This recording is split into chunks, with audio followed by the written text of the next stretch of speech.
ายดีเบิดสุขสุขคนเด้อพี่น้องเข้าสู่สองแม่น้องแอนคือเก่าเนาะพี่น้องเนาะมื้อนี้กระตกลงมายามค่ำน่ะสิมาเฮ็ดอยู่เฮ็ดกินหนึ่งข้าวเป่าไผ่คือเก่าพี่น้องเฮือนอยู่ศาลกำลังติดไผ่มื้อนี้สิได้อ่าไปสอนเนาะไปสอนก็บ่ได้ถ่ายให้พี่ให้น้องเบิ่งไปสอนอยู่น้องได้ปลามาสิมาเฮ็ดอูกินแลงเนาะ เบิ่งพี่มาเบิ่งแม่น้องแอนเฮ็ดเด้อพี่น้องเฮาก็ตำพริกไว้แล้วเนาะตำพริกไว้นี่ก็เตรียมเครื่องปรุงเนาะปลาแก้วมาซอยสิงไข่ใส่แล้วก็สิมาปรุงเลยเนาะใส่แกมเครื่องไว้ใส่บักขามสมใส่บักขามสมตามด้วยผักหอม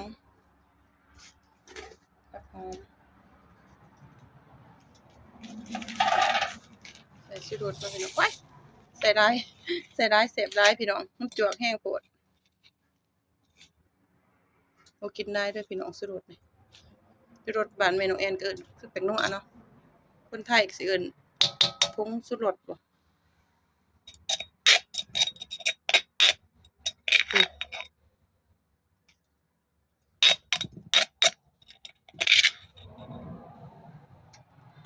ข้างกันเด้อพี่น้อง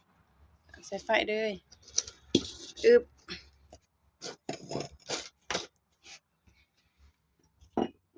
ใส่น้ำปลานิดนึงเนาะอู้เด้อพี่น้องบ่แม่นแกงเด้อ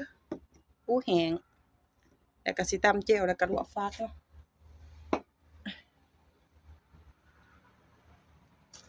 พี่น้องการเป็นอยู่ของบ้านแม่น้องแอนเนาะ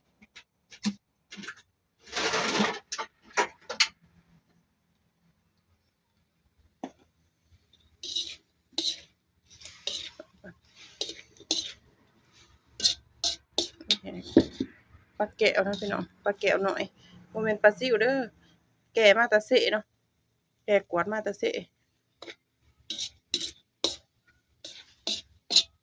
ทางฝั่งไทยเอิ้นปลาหยังเนาะเนี่ยเฮาสิบ่คนหลายอย่ามันเละ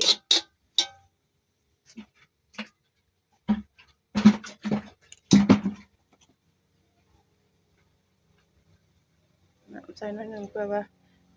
บ่ให้มันไหม้ก้นหม้อเนาะน้ำปลาสิสุกอึบปิดฝาแม่น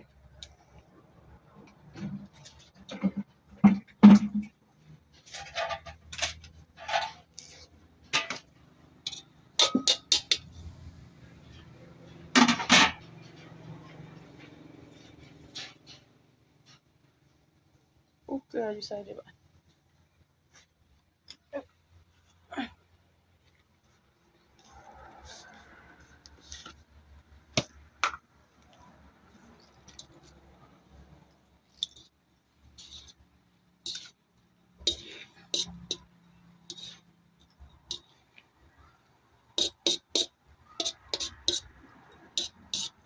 เดี๋ยวจักพี่น้อง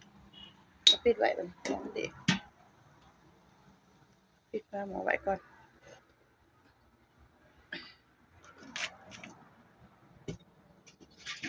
ค้างไว้แล้วก็สิเกลือเป็ดเกลือไก่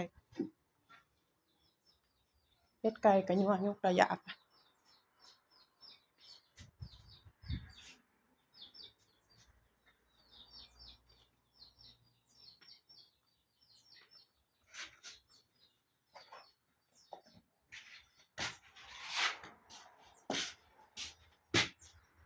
บ้านพี่น้องเอิ้นหยังเนาะเคยเห็นบ่นั่นเพื่อนแม่น้องแอนมีเด้อพี่น้องอันนี้ก็ไม้ตีเขาเนาะไม้นำเขาอันนี้ก็เป็นขาดแก่ไทยนะพี่น้องเฮ็ดหน้าใส่ควายเนาะแก่แม่น้องแอนยังเก็บไว้เป็นที่ระลึกเด้อพี่น้องฝีมือของพ่อเด้อนี่ยังเก็บไว้อยู่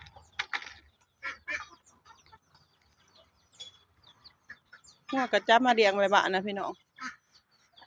ยากหลายเก็บ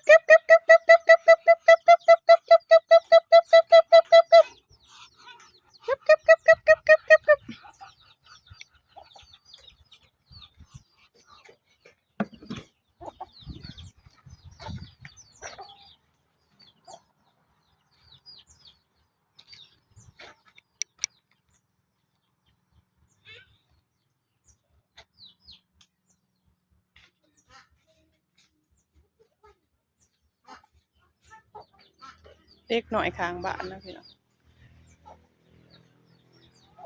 ด้านแม่น้องแอนก็มีรถไถหางคันหนึ่ง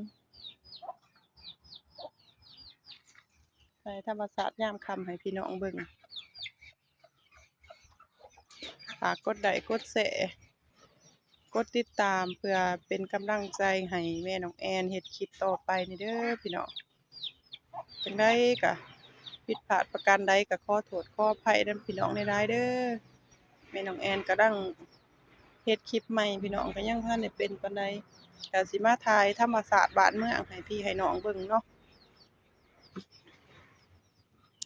บ่ว่าสิเป็นพังไทยหรือว่าพังใดก็ดีเนาะเป็นพังไทยพังลาวก็ดีฝากช่องแม่น้องแอนนี่เด้อพี่น้องช่องแม่น้องแอนกำลังมีคนติดตามบ่เกิน5-6 คนเนาะพี่น้องฝากกดติดตามนี่เด้อเพื่อสิมีกำลังใจเฮ็ดคลิปต่อไปพี่น้องแม่น้องแอนก็สิถ่ายให้พี่น้องผู้ใดคิดฮอดบ้านฮอดเมืองเนาะ